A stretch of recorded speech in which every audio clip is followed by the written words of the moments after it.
Once you open those gates and the first families show up, that's really when you're reminded, this is why we're doing what we're doing. Hi everyone, my name is Jeff Roba. I'm the president of Lakeland Orchard Cidery, and welcome to the orchard. We are mainly an orchard and cidery, and that was kind of where we started. From there we've expanded a fair amount. So we're well beyond just apples now. We've added strawberries. We're gonna have blueberries, blackberries, raspberries, tons of flowers. So we do snapdragons, zinnias, sunflowers, and next year we're planning to put in a little over an acre of lavender. So a lot going on here. The year starts with Strawberry Festival, and that's typically right around the end of May, beginning of June is when we'll have our first strawberries available for pick your own.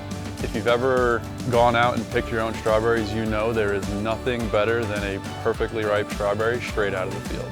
On top of that, we have the normal attractions that we have here, live music every Saturday and Sunday. We've got the rides, the carousel scrambler, the train, which was new last year. The other big piece of it is the food.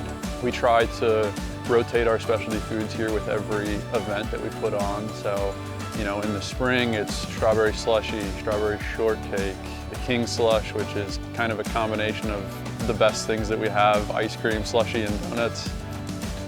Next up in our lineup of events, we have Summerfest. That's typically the month of July, another 4-week season there. And we started that event 2 years ago, knowing that that was gonna revolve entirely around blueberries. So you pick blueberries, blueberry donuts. We did a blueberry cobbler, which was fantastic this year. The other couple special things with that event, we bring in outside wineries and breweries. We also have the lumberjack shows. That's every Saturday and Sunday. Extremely impressive athletes, what they do. Next up in the lineup, we've got Blooms and Butterflies. That's typically the month of August. Again, another 4 or 5 week season, depending how the calendar falls. Star of the show there are the blooms, the sunflowers mainly, and the Butterfly House, which was new 2 seasons ago. That's been a hit since we added it. That will be back in years to come. People love to get out in the sunflower fields, the zinnias, the snaps. All of them really make for great backdrops for photos. Next up, we have Apple Harvest Festival. That spans 2 months. So that is all of September and October. That runs from Labor Day weekend right through Halloween.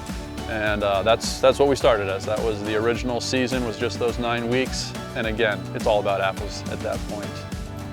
One of the nice things about our orchard is it's a high density trellised apple orchard. So the trees are very close together. They're shorter than you would typically expect.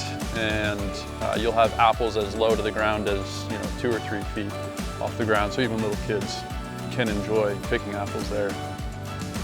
The last event that we run here is the Halloween light show. We decided to display the light show around the train tracks and run the train at night through the light show, and it honestly turned out better than I could have hoped for. Something we try to remind ourselves of and our staff is that every day is somebody's first time here. That's why and how we get through the long days and the long hours and the hard work.